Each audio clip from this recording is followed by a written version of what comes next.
이 시간 우리 하나님의 말씀을 보겠습니다. 하나님의 말씀은 야고보서 1장 9절로 11절까지의 말씀입니다.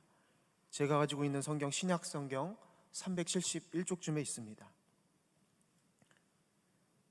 야고보서 1장 9절로 11절인데 얼마 되지 않습니다. 우리가 한 목소리로 함께 읽도록 하겠습니다.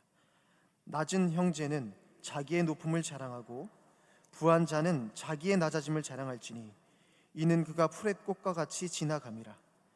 해가 돋고 뜨거운 바람이 불어 풀을 말리면 꽃이 떨어져 그 모양의 아름다움이 없어지나니 부한 자도 그 행하는 일에 이와 같이 쇠잔하리라.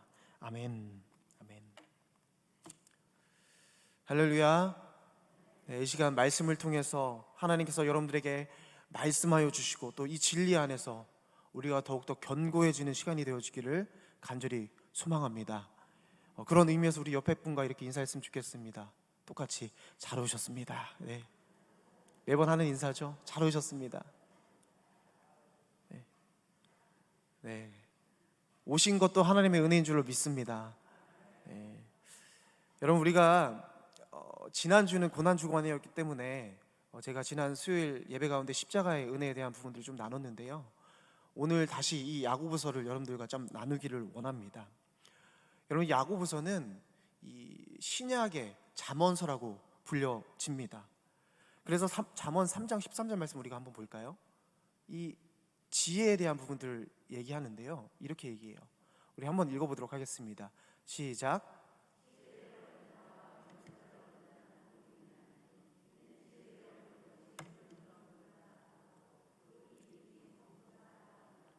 아멘. 또 뒤에도 이렇게 얘기를 합니다. 다음 넘겨주시겠습니까? 네. 지혜는 진주보다 귀하니 내가 사모하는 모든 것으로도 이에 비교할 수 없도다. 아멘. 신약의 잠언서다라고 말씀드리는 이유는 여러분, 이 야고보서 말씀을 통해 우리가 하나님께서 주시는 지혜를 알 수 있고 또 그 지혜를 깨달을 수 있기 때문에 그렇습니다. 성경에서 이 지혜와 명철에 대한 이야기가 많이 나오는 것을 여러분들이 알 수 있는데, 어떤 때는 명철이 먼저 나올 때가 있고요, 또 어떤 때는 이 명철이 제외되고 지혜만 나올 때도 있습니다. 여러분, 그럼 질문해 보겠습니다. 지혜가 무엇인가요? 네, 그렇습니다. 사물의 본질을 꿰뚫어보는 통찰력이다라고 이야기를 해요.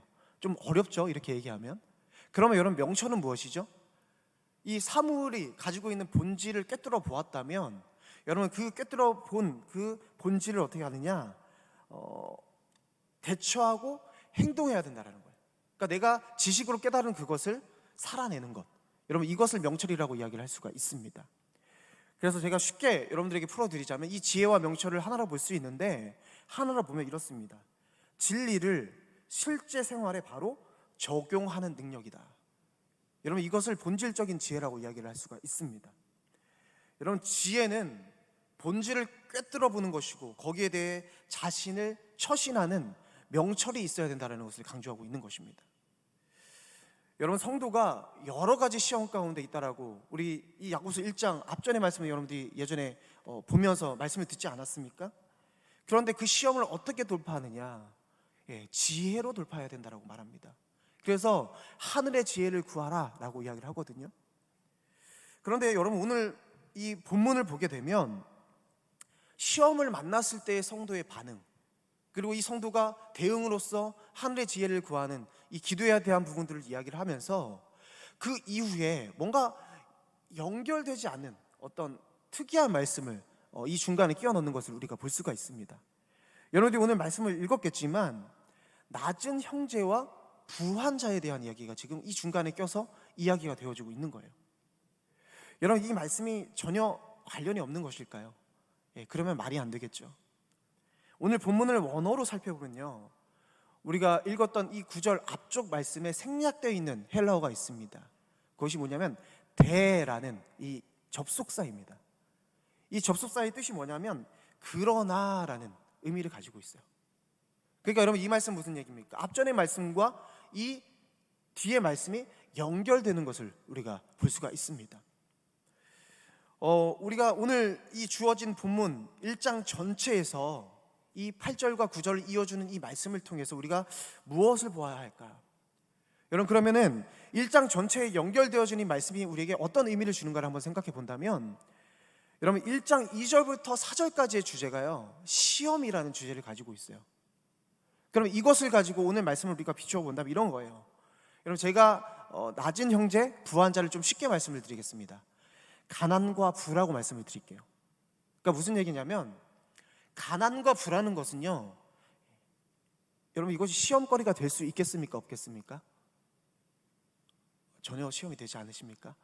네, 이 가난과 부라는 것이요, 우리 삶의 때로는 시험거리가 될 수 있다는 거예요.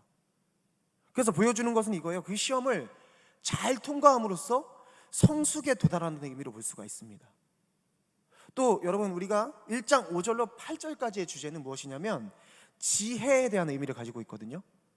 그러면 이것을 오늘 말씀에 비해서 말한다면, 여러분 가난과 부라는 이 대조적인 상황 속에서 하나님께서 주시는 지혜로 그것을 바라보지 못하면 우리는요, 가난 때문에 불평하게 될 것입니다. 또 그 지혜로 바라보지 못한다면 우리는 부로 인하여 어떤 일이 벌어지냐, 교만하게 되는 그런 일이 벌어지게 될 거라는 거예요. 그래서 여러분, 우리가 그런 의미에서 오늘 말씀을 좀 연결해서 보면 우리가 좀 더 쉽게 말씀을 이해할 수 있을 것 같습니다. 여러분, 이것을 한마디로 말씀을 드린다면 이런 거예요.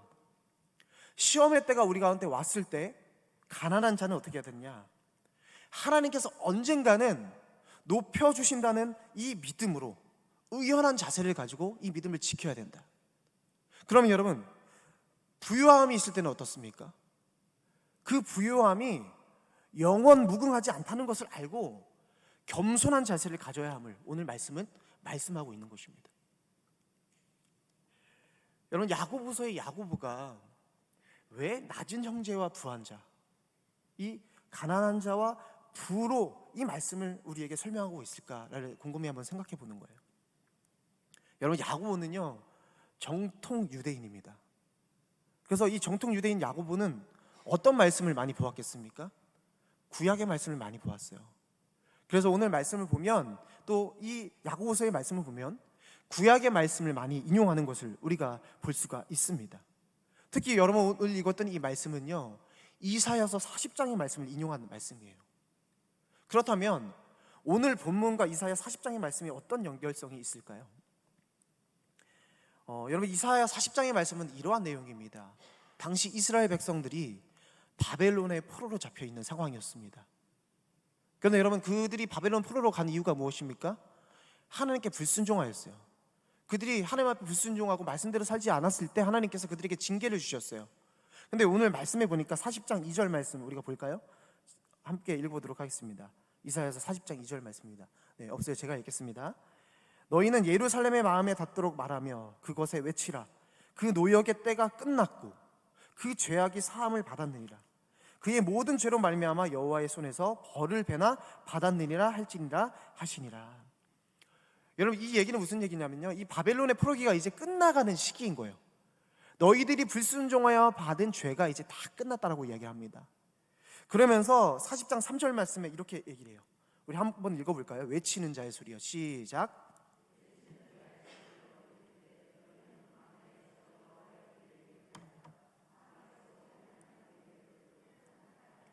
아멘. 여러분, 이것은 어떤 뜻을 이야기하고 있느냐면요, 물론 이스라엘 백성들이 바벨론 포로기에서 돌아올 것이다라는 의미를 가지고 있지만 크게 보면 이런 거예요. 메시아가 이 땅 가운데 도래할 것이다. 무슨 말씀입니까? 하나님의 대로를 평탄케 준비하라. 너희들의 그 삶을 통해 내가 진정한 왕을 너희들에게 보내줄 것이다 라고 지금 이사야 선지자가 이렇게 말씀을 하고 있는 거예요. 그런데 여러분, 이들이 어떻게 회복되느냐? 4절 말씀 보시면 이렇게 얘기를 합니다. 골짜기마다 도두어지며 산마다 언덕마다 낮아지며 고르지 아니한 곳이 평탄하게 되며 험한 곳이 평지가 될 것이오. 여러분, 이들의 어려움이 싹 가시고 하나님께서 평탄한 삶을 너희들에게 줄 것이다 라고 얘기를 하고 있는데, 그러면서 5절 말씀에 강조하시는 말씀이 이거예요. 여호와의 영광이 나타나고 모든 육체가 그것을 함께 부리라.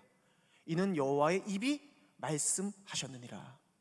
누가 말씀하셨다고요? 여호와 하나님께서 말씀하셨어요. 여러분, 이 얘기는 무슨 얘기입니까? 불변하는 진리라는 것을 말씀하고 있는 거예요. 그러면서 이사야서 40장 6절 말씀에 오늘 이 야고보서가 말한 이야기가 나와요. 함께 읽어볼까요? 말하는 자의 시작.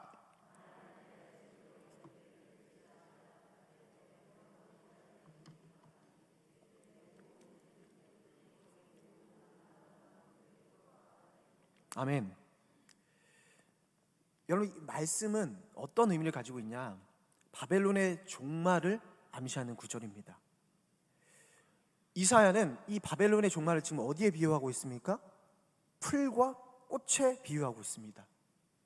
그 얘기는 이런 얘기예요. 풀과 꽃이 잠시 폈다가 한순간에 지듯이 한 시대를 쥐락펴락했던 이 바벨론은 결국에는 하나님 섭리 앞에 있음을 강조하고 있는 것입니다.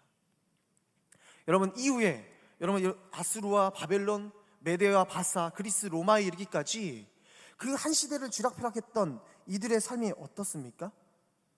이렇게 뒤돌아보면 여러분, 물론 역사적인 사건을 우리가 그걸 흘러가면서 보지만 그들의 모든 것이요 풀과 꽃과 같이 사라졌던 것을 우리가 볼 수가 있습니다. 여러분, 이것은 그때 그 시대의 이야기일 뿐만 아니라요, 지금 이 시대를 살아가는 우리들에게도 앞으로 다시 오실 메시아, 재림하실 예수님에 대한 이야기로 그 말씀을 볼 수가 있는 것입니다. 여러분, 그렇다면 야고보가 이 이사야 말씀을 연결하면서까지 우리에게 전달하고자 하는 메시지가 무엇일까요? 이사야 40장의 말씀은 이스라엘 백성이 왜 죽도록 고난 가운데 그들의 삶을 드릴 수밖에 없었는지, 그리고 결국에는 메시아가 오심으로 그들의 삶을 평탄하게 하실 것이라는 여러분 종말론적인 의미와 말씀을 이 믿음의 사람들에게 전하려고 하는 야고보의 목적이 담겨져 있는 것입니다. 여러분, 야고보서를 읽으면 읽을수록 저는 우리 인간이 생각하는 기준이 덧없음을 보게 됩니다. 특히 우리 현실의 삶의 문제를 보면 오늘 주제로 담고 있는 여러분 이 가난과 부의 문제를 여러분 우리가 떠나서는 그것을 생각해 볼 수가 없어요. 어떻게 보면 가장 현실적으로 우리가 이 신앙을 점검해보고 우리의 신앙이 정말로 종말론적인 신앙으로 예수님만을 바라보는 인생인지 점검할 수 있는 좋은 기회가 될 것입니다. 그래서 여러분, 오늘 저는 이 가난과 부에 대해서 여러분들과 살펴보면서 하나님께서 우리에게 주신 이 가난과 부에 대한 정의를 다시 한번 우리 마음 가운데 세우고 우리가 영원함을 붙잡는 지혜를 얻는 이 시간이 되어지기를 주님의 이름으로 간절히 축복합니다. 첫 번째, 여러분 오늘 본문 말씀 9절 말씀 한번 읽어보도록 하겠습니다. 이렇게 말합니다. 시작. 낮은 형제는 자기의 높음을 자랑하고. 여러분, 여기에서 낮은 형제는 헬라어로 타페이노스라는 이 단어인데요, 어떤 의미를 가지고 있냐면 경제적인 가난함만 뜻하는 것이 아니라 여러분 이것을 포함하고 사회적인 불이익과 멸시를 당하는 모든 것까지 포함하는 가난함을 의미를 하고 있습니다. 여러분, 구약시대의 당시를 생각해 봅시다. 우리 바벨론 포로기를 제가 말씀드렸잖아요. 그때 여러분들이 생각해 볼 때 이스라엘 백성들이 사람 취급을 받을 수 있었겠습니까? 부를 추척할 수 있었겠습니까? 처절한 가난과 또 처절한 유린을 당하는 그런 삶을 살았을 것입니다. 오늘 야고보서에 비춰지는 신약의 시대도 마찬가지입니다. 그들이 십자가로 못 박았던 예수를 믿는다는 그 이유 때문에 어떻게 말합니까? 이단이나 얘기하는 거예요. 그래서 공동체 속에서 배제되기 시작했고요. 여러분, 그런 상황 가운데 그들이 물질을 제대로 모을 수 있었겠습니까? 물질을 모을 수가 없습니다. 그들 삶 또한 마치 바벨론 포로기의 노예와 같이 멸시당하는 삶을 살았을 것입니다. 그런데 이어서 등장하는 말이 참 흥미롭습니다. 낮은 형제는 자기의 높음을 자랑하라 라고 얘기합니다. 여러분, 여기서 자랑한다는 원어는 카우카우마이라는 단어입니다. 여러분, 제가 이 헬라어를 여러분들에게 자꾸 말씀드리는 이유는 여기서 말하는 텍스트의 문맥적 의미를 바로 여러분들에게 알려드리기 위해서 제가 말씀을 드리는 거예요. 제가 헬라어를 잘 알아서 가지고 온 것이 아니라 여러분들과 이것을 정확하게 알기 위해서 이 헬라어를 가지고 오는 거예요. 그러니까 여러분 이렇게 생각하지 마세요. 제 잘난 척한다 이렇게 생각하시면 안 됩니다. 네, 여러분 어떤 의미냐면 로마서 5장 말씀에 이런 뜻을 가지고 있어요. 이런 말씀이 있어요. 우리가 환난 중에 즐거워하나니.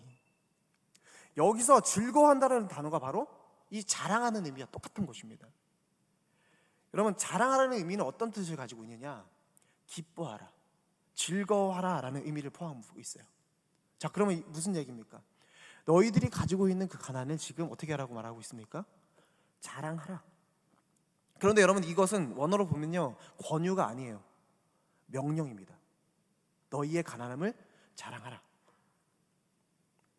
야고보가 강조하는 것은요, 믿음의 형제들이 각자의 처한 환경 속에서, 그리고 그것이 특별히 절박한 가난일 때 그것을 자랑하고 심지어 어떻게 해요? 즐거워하며 기뻐하라고 말씀하고 있는 것입니다. 자, 여러분들 이 사실을 받아들일 수 있겠습니까? 여러분, 어떻게 이것이 가능할까요? 세상의 눈으로 보면 절대 있을 수 있는 일이 아닙니다. 그런데 여러분, 하나님의 지혜를 통해서 가난을 바라볼 때 여러분, 우리는 즐거워하고 자랑하고 기뻐할 수 있습니다. 이 반응을 하나 앞에 드릴 수가 있습니다. 여러분, 이 사실을 믿으십니까? 여러분, 지혜가 무엇인가요? 처음에도 말씀드렸듯이 진리를 실제 생활에 적용하는 것이다 제가 말씀드렸습니다. 여러분, 그 진리가 무엇입니까? 바로 우리가 읽고 있고 우리가 듣고 있는 이 말씀 성경인데요, 성경의 절정이 무엇입니까? 여러분, 우리가 부활주의를 보냈습니다. 이 성경의 절정은 우리 주 예수 그리스도의 복음을 말합니다. 여러분, 우리는 예수님의 십자가와 부활을 통해서 그 삶을, 우리에게 주어진 삶을 바라볼 수 있어야만 하는 것입니다. 쉽게 말해서 복음을 통해 우리의 삶을 바라볼 수 있어야 된다라고 말씀드리는 거예요. 복음이신 예수님께서 여러분 이런 말씀을 하시는 거예요. 누가복음 6장 20절 말씀 이렇게 말합니다. 함께 읽겠습니다. 예수께서 시작.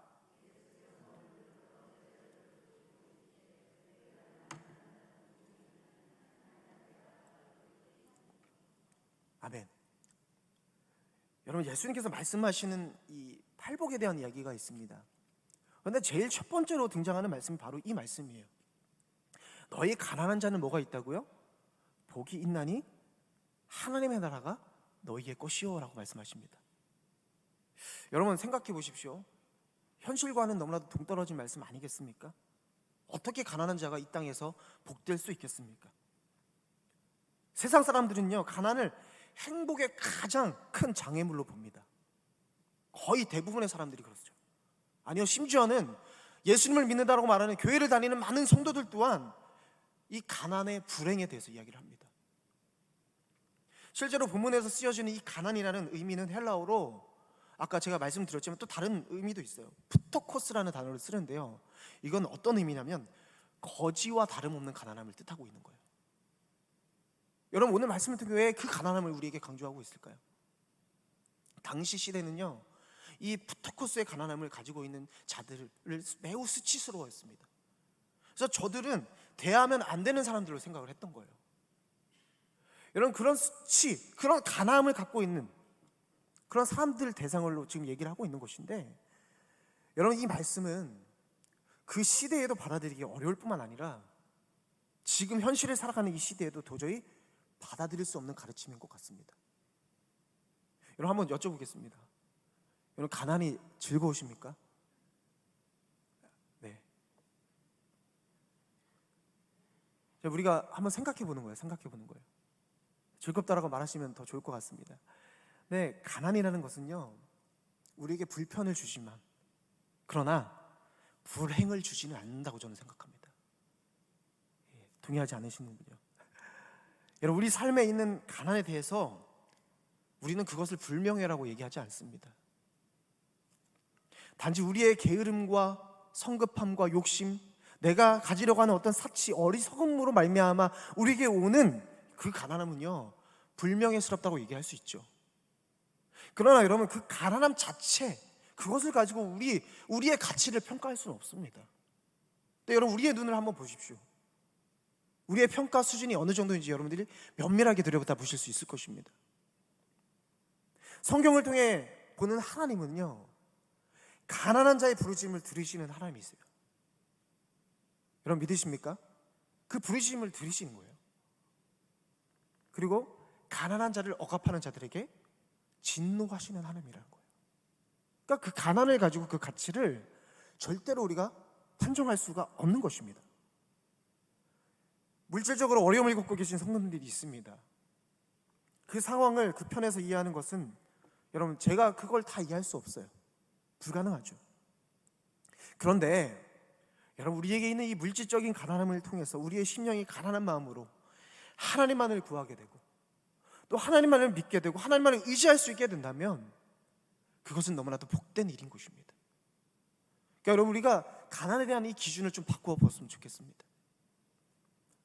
실제로 바벨론 포로, 또 이방인의 포로로 살았던 이스라엘 백성들이요, 처절하게 가난했던, 처절하게 억압받았던 바벨론의 포로기가 없었다면 여러분, 이들의 삶이 어땠을까요? 그들은 더 교만하여 하나님을 절대로 믿고 절대로 의지하지 않았을 것입니다. 그런데 여러분, 그 어려움이 하나님 아니면 안 된다는 신앙의 결단을 주는 계기가 되었다는 것을 우리가 보게 되는 거예요. 여러분, 가난한 자가 기뻐해야 한다, 가난한 자가 자랑해야 한다는 이 궁극적인 이유가 무엇입니까? 우리가 이것을 누가복음 16장 부자와 거지의 비유를 통해서 좀 더 면밀히 들여다볼 수 있습니다. 여러분, 누가복음 16장에 나오는 거지의 이름은 여러분들이 다 아시는 뭐죠? 나사로입니다. 그런데 거기에서 말씀을 이렇게 면밀히 들여다보면요, 부자의 이름이 있나요, 없나요? 여러분 한번 집에 가서 읽어보시면 부자의 이름은 없습니다. 제가 아까 이 전체적인 구조가 종말론적인 어떤 부분들을 가지고 있다고 말씀드렸잖아요. 이게 어떤 의미냐면 이들이 죽은 후에 종말론적인 반전이 있음을 보여주는 거예요. 부자는 소유뿐만 아니라 이름까지도 예수밖에 있으면 빼앗기게 될 것이고, 이 세상에서 푸터코스의 가난함, 아주 처절한 가난으로 고통 가운데 살았지만, 여러분, 나사로는 지금 어디에 이름이 기록되어 있습니까? 하나님의 생명책에 이름이 기억되어 있다는 것을 말씀하고 있는 거예요. 여러분, 죽음은 부자에게도 가난한 자에게도 찾아옵니다. 부자라고 해서 죽음이 건너가는 것은 아니에요. 부자가 이 세상에서 즐겼던 모든 것이 그치고, 가난한 자가 이 세상에서 고통당한 궁핍도 언젠가는 끝날 것이라는 것을 우리에게 보여주고 있는 것입니다. 여러분, 진정한 사람의 가치와 삶의 의미는 절대로 소유에 있지 않습니다. 여러분, 그럼 어디에 있습니까? 여러분, 어디에 있습니까? 바로 예수 안에 있는 것입니다. 여러분, 우리의 기준이 지금 어디에 있는지 여러분들이 그것을 점검하셔야 되는 거예요. 거지 나사로는 가난으로 인해서 고통 가운데 있었지만, 여러분, 그 절박한 가난은요, 나사로를 망가뜨리지 않았어요. 오히려 그 가난함을 통해서 나사로를 빚어가셨습니다. 여러분, 이 가난의 가치를 우리가 어떻게 평가하고 어떻게 생각하느냐에 따라서 여러분, 이 가난을 대하는 자세가 틀려지는 거예요. 나사로의 이름이 뜻이 무엇입니까, 여러분?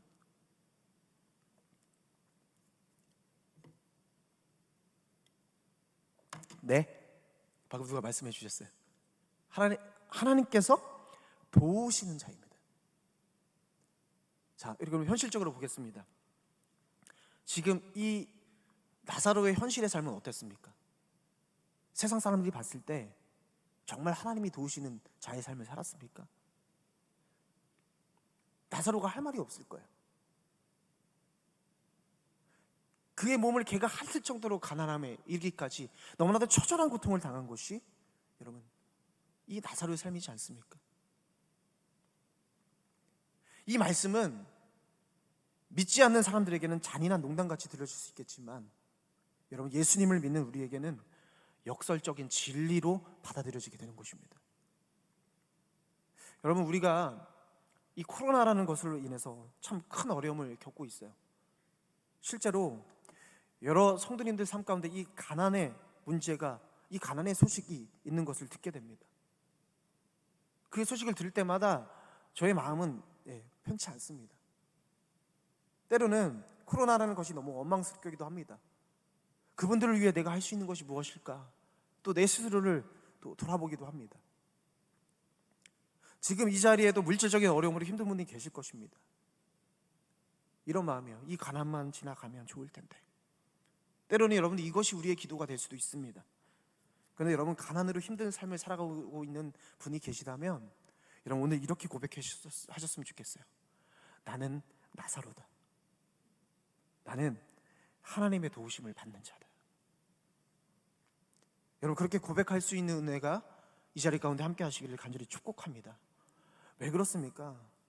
여러분, 우리 믿음의 사람에게는요, 역전의 은혜가 있는 것입니다. 우리 주님께서 그것으로 여러분의 삶을 그냥 그치게 하실 것 같습니까? 그렇지 않아요. 나사로의 가난은 현실 속에서 처절한 고통의 연속이었는지 모르겠지만 그의 이름처럼 그의 결국은 예수 그리스도의 모든 부유함을 얻는 자로 우리가 그렇게 천국에서 그 삶을 누리고 있음을 비유를 통해 알 수가 있습니다. 나사로가 이 땅을 살면서 하나님의 도우심을 전혀 못 받았습니까? 그렇지 않습니다. 나사로가 푸토코스라는 가난의 삶에 쩌절하게 그렇게 살았음에도 불구하고 분명하게 하나님께 도움을 받은 자임을 저는 믿습니다. 그의 삶 가운데 변한 것이 아무것도 없을지라도, 그러나 여러분, 그의 종말론적인 인생 가운데 그의 마지막은 지금 어디에 있다라는 것입니까? 아무 고통도 없고 아무 가난도 없는 하나님이 함께 하시는 그 천국에 함께 있다는 사실을 우리가 기억해 보면 이것을 알 수 있는 것입니다. 여러분, 야고보서의 강조점이 여기에 있습니다. 여러분들이 지금 가난 가운데 있다면 그 가난을 자랑해야 되는 이유는 우리 삶 가운데 반전이 있기 때문입니다. 다시 오실 주님에 대한 이런 종말론적인 삶을 오늘 야고보서는 강조를 하고 있는 거예요. 여러분, 다시 오실 주님, 지금도 나의 도움이 되시는 하나님을 믿는다면 우리는 가난하더라도 낮아지는 것을 기뻐하고 자랑할 수 있는 것입니다. 여러분, 이와 같은 은혜가 저와 여러분 가운데 있기를 간절히 축복합니다. 오늘 두 번째로 10절 후반부 말씀에 이렇게 얘기를 합니다.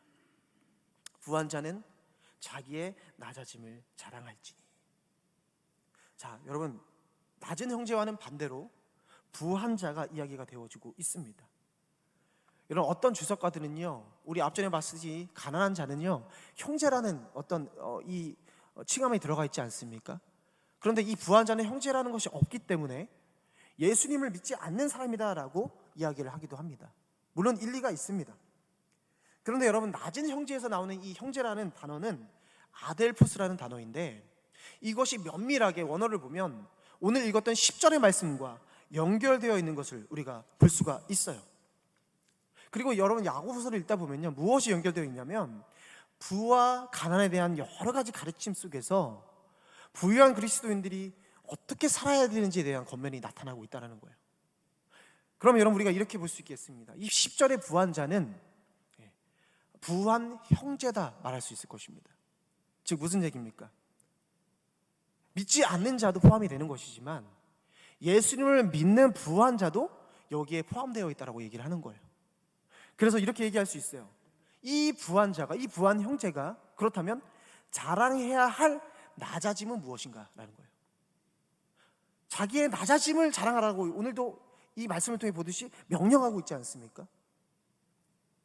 10절 하반절에서 11절 말씀을 한번 보겠습니다. 어떻게 표현하고 있습니까? 우리 함께 읽습니다. 이는 그가, 시작, 이는 그가 풀의 꽃과 같이 지나감이라. 해가 돋고 뜨거운 바람이 불어 풀을 말리면 꽃이 떨어져 그 모양의 아름다움이 없어지나니 부한 자도 그 행하는 일에 이와 같이 쇠잔하리라. 아멘.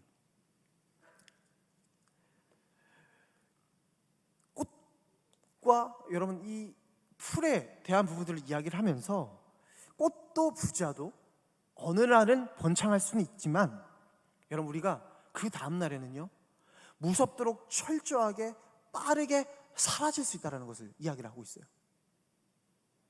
자, 예수님께서 누가복음 12장 15절 이하의 말씀에 이 부자의 비유를 통해서 말씀하고 계시는 것이 있습니다. 15절 말씀에 보면 이렇게 말씀합니다. 네, 함께 읽어보겠습니다. 그들에게 이르시되, 시작,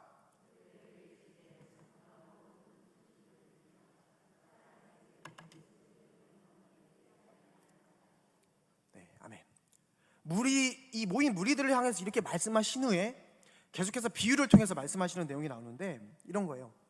한 부자가 있는데 그 밭에 수출이 풍성하게 열렸다는 것입니다.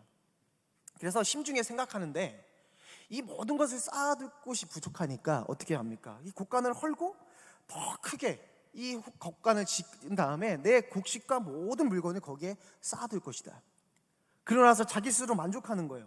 이렇게 말하는 거예요. 내 영혼에 이르되 영혼아 여러 후에 쓸 물건을 많이 쌓아두었으니 평안히 쉬고 먹고 마시고 즐거워하자 하리라 하되, 이렇게 얘기를 합니다. 그런데 이에 대해서 하나님께서 20절, 21절 말씀에 이렇게 말씀하십니다. 네, 넘겨주시겠습니까? 함께 읽습니다. 시작.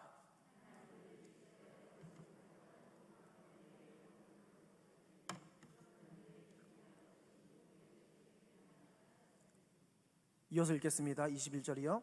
자기를 위하여 재물을 쌓아두고 하나님께 대하여 부유하지 못한 자가 이와 같으니라. 아멘. 부유한 자가 갖는 욕심에 대해 정확하게 비유로 말씀하십니다. 여러분, 세상이 말하는 부는요 매우 중립적입니다. 무슨 얘기냐면 어떤 이는 여러분 이렇게 말해요. 칼보다 위험한 것이 부다. 좀 가져봤어야 알 것 같은데 잘 모르겠어요. 근데 여러분, 부는 사람을 교만하게 할 수 있어요. 그리고 부는요 하나님을 믿는 대신에 자신을 믿게 만든다는 것입니다. 여러분, 우리가 예외인가요? 어쩌면 이스라엘 백성들의 전체적인 삶을 들여다보면요 여러분 바로 이 역사를 가지고 있는 거예요. 하나님의 나라가 왜 이방 나라부터 멸망함을 경험해야 했습니까? 그들이 가지고 있는 모든 것으로 인해서요 하나님을 바라보지 못하고 자기를 믿는 행동들 때문에 이들은 처절하게 그 고통을 당할 수밖에 없었던 것입니다. 여러분, 조심스럽게 여러분들에게 말씀드리는 것이 뭐냐면 부 자체가 문제라고 말씀드리는 것이 아니에요. 부를 향한 애착이 문제이고, 여러분, 가난한 자들이 부를 바라보는 욕망이 문제라는 거예요. 이렇게 말할 수 있어요. 여러분, 돈 자체가 죄가 아니라 돈이 복음보다 앞설 때 여러분 그것이 죄가 될 수 있다는 것을 말하고 있는 것입니다. 여러분, 어떤 시인은 부의 욕심에 좌우되는 인간의 명칭을 이렇게 얘기합니다. 텅 빈 인간이다, 허수아비 인간이다 라고 이야기를 합니다. 조금 딱딱하게 느껴질 수 있어서 제가 한 예로 말씀드리자면 제가 두 아들을 키우고 있어요. 첫째 아들 이름은 시온이고요, 둘째 아들 이름은 하온입니다. 그런데 하온이가 둘째이다 보니까요 먹는 것에 유난히 욕심이 많습니다. 식탁에 밥이나 과일이나 올라오자마자 바로 손이 가는 거예요. 그리고 그냥 얌얌 먹는 게 아니라 막 쑤셔 넣습니다. 한 번은 귤을 같이 먹었는데 그 귤을 먹는데 어떻게 먹냐면 형이 뺏어 먹을까 봐 엄마가 까는 즉시 가서 통째로 씻어서 넘기는 거예요. 물론 그 모습이 아이니까 참 귀엽기도 하죠, 그죠? 그 얼굴에 막 탐심이 가득한 거예요. 막 꼭꼭 씹어 나가는데 막 그 귤 국물 줄줄 흐르면서 먹는 거예요. 근데 생각해 보니까요, 그 귤을 막 먹고 나서 일이 하나 벌어졌습니다. 갑자기 이 하은이가 시름시름 앓기 시작하는 거예요. 이거 막 자꾸 여기 배가 아프다는 거야. 아빠 배가 아파 그러는 거예요. 근데 우리가 아무리 봐도 모르잖아요. 장난칠 땐 장난치는 것 같은데 계속 아프다고 하는 거예요. 그래서 침대에 누워 있다가 엄마랑 장난을 치는데 갑자기 토를 하기 시작했습니다. 여러분, 이 아이의 토를 아시죠? 먹은 거 그대로 나옵니다. 귤 이만한 게 막 나오기 시작하는 거예요. 여러분, 제가 뭘 말씀드리고 싶냐면 여러분, 물론 우리가 그런 것들을 섭취하고 음식을 먹는 거 참 중요하죠. 그것이 힘이 될 수 있죠. 그런데 너무 과식을 하면 어떻습니까? 저희 하온이처럼 아파서 들어 누울 수가 있습니다. 예, 여러분, 우리가 식음을 면치 못하게 될 수 있다는 거예요. 제가 음식을 한 예로 말씀드렸지만 물질에 대한 것도 마찬가지입니다. 내가 그 물질을 많이 소유하면 내가 무엇인가 내 삶의 문제가 풀릴 것 같고 무엇인가 잘 될 것만 같은 느낌이 있습니다. 그런데 그것을 소유하면 소유할수록 묶여버린다는 거예요. 내가 그것보다 더한 것을 갖고 싶습니다. 그리고 내가 그것을 지키기 위한 온갖 신경이 거기로 향하게 된다는 것입니다. 저는 그렇게 생각합니다. 우리 그리스도인들에게 무엇이든지 과한 건 좋지 못하다. 기준을 지키는 것, 과하지 않게 살아가는 것, 여러분, 이것이 쉽지 않은 일이지만 우리가 지켜야 할 일이라고 생각합니다. 그래서 오늘 10절 말씀 이렇게 얘기하는 거예요.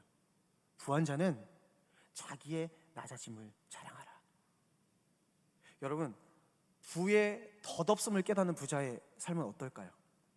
자기의 소유가 많아도요, 부에 대한 애착을 갖지 않습니다. 부를 조금도 신뢰하지 않고 자신의 정체성을 부에 갖다가 맞추지 않아요. 부를 통해서 다른 사람들보다 자신을 높이려고 하지 않습니다. 그리고 부의 덧없음을 진실로 깨닫는 그리스도인은 자기가 항상 낮은 자임을 기억합니다. 자신이 가진 부가 항상 위험함을 경계하는 삶을 살아간다는 거예요. 저는 간절히 바라기는 하나님께서 이 부의 은혜도 우리 성도들에게 부어주시기를 간절히 소망합니다. 그런데 부어주시되 여러분, 이 가난한 마음을 소유한 자들이 되어주시기를 간절히 소망해요. 낮아짐의 은혜가 여러분 가운데 있어야 된다는 거예요. 여러분, 가난한 형제와 부한한 형제는 소유가 아니라 우리가 믿음으로 생각해 본다면 하나님의 은혜로 영광을 받게 되는 것입니다. 여러분, 그 소유로 절대로 영광 받을 수 없어요. 우리는 세상의 법칙, 부, 돈의 법칙으로 사는 사람들이 아닙니다.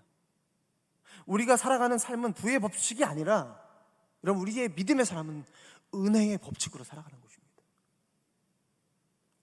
이 세상에서 말하는 가장 강력한 권력이 돈이라고 이야기를 합니다. 그러나 여러분, 이 사탄의 권세, 견고한 진을 무너뜨리는 것은 바로 하나님의 은혜, 이 은혜의 능력인 것입니다. 여러분, 오늘 말씀을 통해 우리의 가치관이 바뀌어져야 될 줄로 믿습니다. 세상의 모든 부를 다 합하여도 우리를 죄와 죽음에서 구원할 수는 없습니다. 돈의 유무가 가난한 자와 부유한 자를 구분하지 않습니다. 여러분, 그것은 세상의 이야기입니다. 여러분, 누가 부자입니까? 여러분, 누가 부자입니까? 하나님의 은혜로 살아가는 자들이 부자입니다. 여러분, 세상 사람들은요, 돈을 많이 갖거나 부를 가진 사람들을 뭐라고 얘기합니까? 갑부라고 얘기합니다. 진정한 갑부가 누구라고 생각하십니까? 여러분, 예수님을 위해서, 주어진 복음을 위해서 삶을 헌신하는 사람이 진정한 갑부입니다. 세상에 줄 수 없는 가치를 갖게 되는 거예요. 세상에 매이지 말고 주와 복음을 위해 사는 자들이 되시길 주님의 이름으로 간절히 축복합니다. 여러분, 우리는 항상 그렇습니다. 이렇게 다짐하더라도요, 세상 가운데 나가면 현실을 바라봐요. 우리가 게으르지 않고 현실을 바라보는 눈을 분명히 가져야 되는 것은 맞습니다. 그러나 우리는 그것을 의지하지 않습니다. 우리는 하나님만을 의지하는 자들입니다. 여러분, 그 하나님만을 의지하고 계십니까? 예수님이 말씀하십니다. 마태복음 6장 28절 29절 말씀에 이렇게 말씀하셨어요. 함께 읽겠습니다. 또 너희가 시작.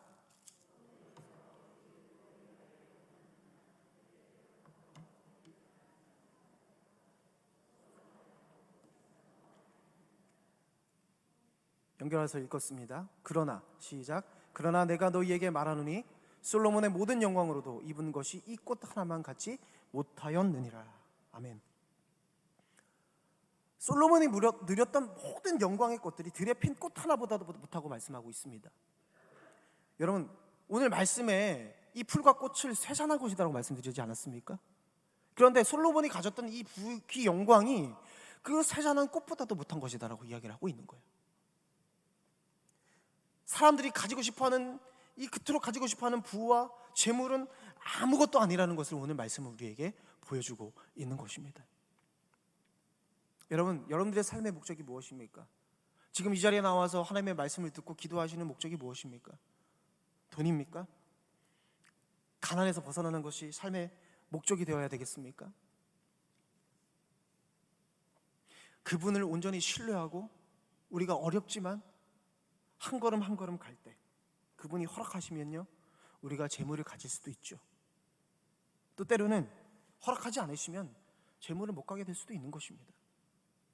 그런데 손에 들린 그것이 우리 삶의 목적이 될 수 없음을 오늘 성경은 이야기를 하고 있는 것입니다. 여러분, 어떤 지혜를 붙잡으시겠습니까? 여러분, 우리가 의지해야 될 것은 돈과 권력, 세상에 썩어질 것이 아닙니다. 여러분, 사람은 유한한 존재입니다. 이 유한은 무한한 것을 절대로 품을 수가 없습니다. 세상의 것을 아무리 가진다 해도 그 끝에는 공허함만 남을 것입니다. 여러분, 하나님께서 이스라엘 백성에게 바벨론이라는 풀무의 역사를 지나가게 하신 이유는 바로 여기에 있습니다. 자신들이 의지하던 그 모든 것이 거품같이 사라진다는 사실을 깨달을 때 이스라엘 백성들은 결국 하나님께 돌아오고 그 하나님만을 의지한다는 것을 우리를 통해 보게 하시는 것입니다. 여러분, 다시 오실 주님을 향한 그 열렬함을 갖게 하심으로 그것만이 힘과 소망이며 모든 것임을 그들 삶에 담대하게 담아낼 수 있도록 인도하시는 것이 바로 하나님의 역사인 것입니다.